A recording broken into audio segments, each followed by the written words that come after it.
ابو نايف الله يجزاه خير عن موضوع الاصلاح والعمل المتعدي. الله يرزق بعض الناس سبحانه وتعالى الاعمال هذه بناء على انه مدير ويدير الاداره، فوق ذلك انه بامكانه يصلح، وقوه المسؤوليه عنده تساعده انه يتدخل في الاصلاح. وهذه تجدها عند الضباط، تجدها عند المسؤولين، المدراء العموم. يعني اذا شفت موظفينك ذكر لك مشكله بينه وبين اخوه، ترى الله أعطاك مسؤولية في عملك بإمكانك تستخدمها، وشفاعة جاهزة لك أنك تتدخل بين إصلاح موظف وأخوه. ما بيطول، هذا مدير مدرسة قبل 14 سنة يقص القصة هذه، والقصة جميلة جدا. قال أنا مسكت إحدى المدارس في مدينة الرياض الثانوية، ويوم جيت المدرسة ولا هي من نسب الطلبة المزعجين فيها عالي جدا، والمنطقة اللي فيها مزعجة جدا، والشكاوي كثيرة. فيقول وضعت سياسة في نفسي أن الطالب اللي عندي في الثانوي أعتبره مكلف من الله سبحانه وتعالى، عاقل راشد ويتحمل المسؤولية، وأن الله سبحانه وتعالى وصله إلى مرحلة الرشد. على هذا الأساس أنا أتعامل معه. يقول فيه طالب من الطلبة في أحد هذا الفصول، يقول دائما المدرسين شكوا منه، صاير زي ما تقول يضرب ويهاوش ولسانه طويل، والمدرسين شوي يهابونه، والأنظمة ما تساعد على يعني مثلا بطريقة مؤدبة تتعامل معه بطريقة، لكن هذا الطالب لا. فيقول كثرة الشكاوي عليه حتى وصلت أنا والوكلاء اللي عندي على أساس إن حنا نحضر أبوه، فنادي أبوه استدعاء ولي الأمر. يقول فأرسلنا لولي الأمر مرة مرتين ثلاث. يقول بعد ذاك اليوم جيته وقلت لا تجيني إلا ولي أمرك معك. فراح وكثر على ابوه. المهم يوم جاء قال ترى يا استاذ ابوي بيجي. قلت اجل خليك واقف برا لين يجيبوك، ما راح تدخل فصل لاني كذا مره استدعي ولي امره.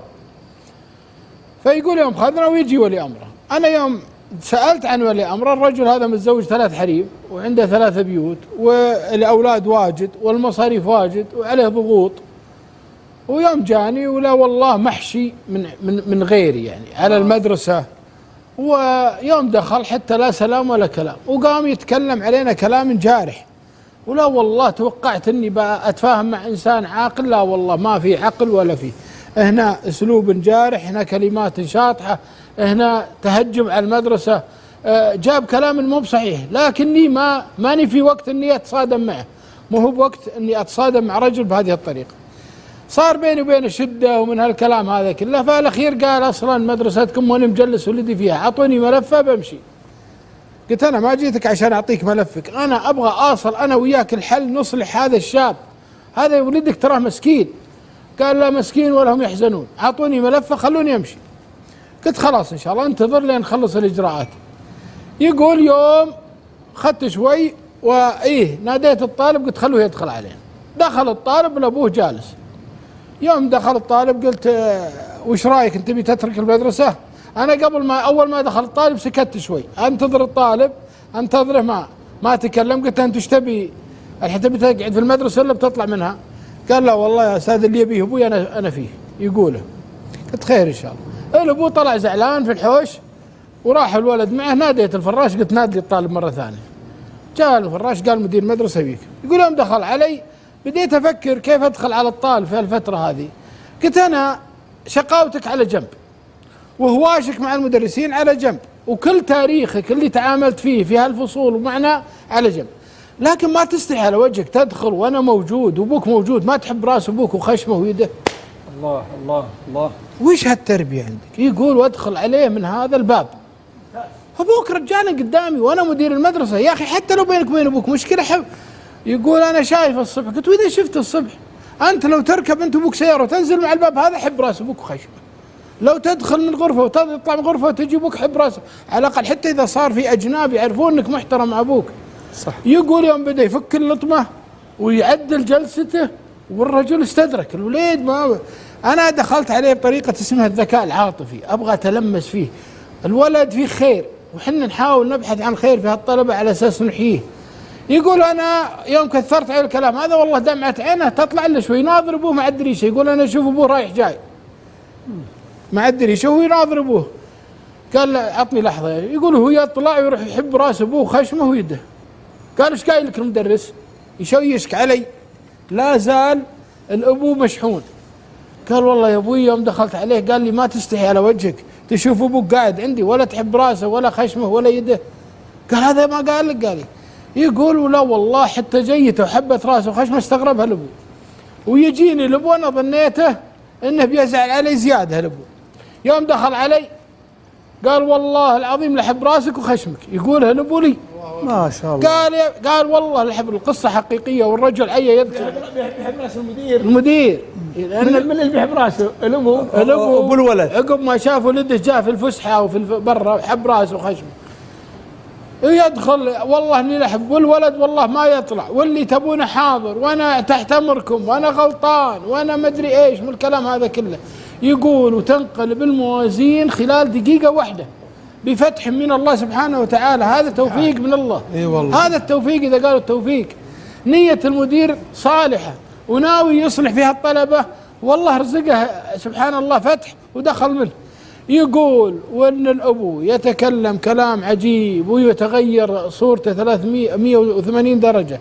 يقول قال ولد ولدكم واللي تبونه حاضر، واذا سبب اي مشكله انا حاضر فيها. يقول واجلس اتابع الولد هذا، والله انه يا اخوان صار من افضل الطلبه.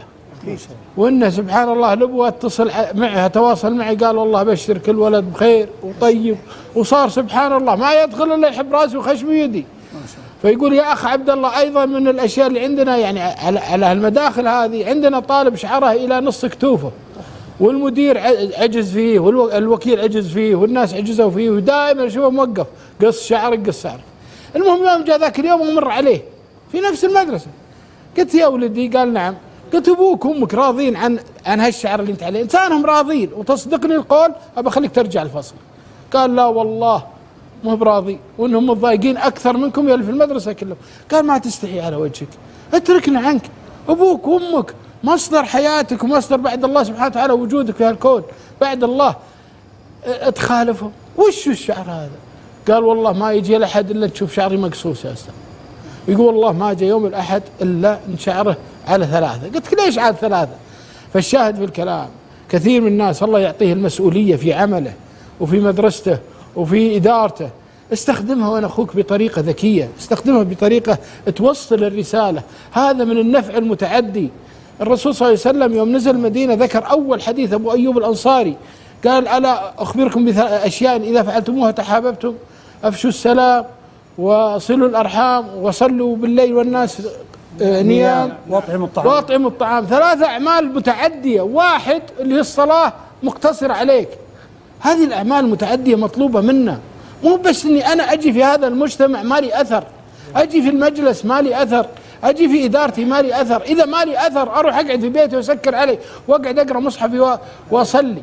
لا يا حبيبي، وجدت في مكان، في عمل، في اداره، ضابط، مدير، مسؤول، استخدم هذه فيما يرضي الله، استخدم هذه في الاصلاح، قالوا الموظف هذا بينه وبين الموظف مشكله، راح يعزمهم، جيب فنجان قهوه عندك في المكتب وحضر فلان عسى ما عشر، ترى الشيطان دخل بينكم. وجدت ان شخص بينه وبين اخوه مشكله، اعطاك الله مسؤوليه ما يقدرون يستغنون عنك، لا تستخدمها الا للخير. اسال الله العلي العظيم رب العرش الكريم ان ينفع بهالقصه، وجزاكم الله عني كل خير. بيض الله وجهك ورفع الله قدرك. مثل سالفك في موضوع اصلاح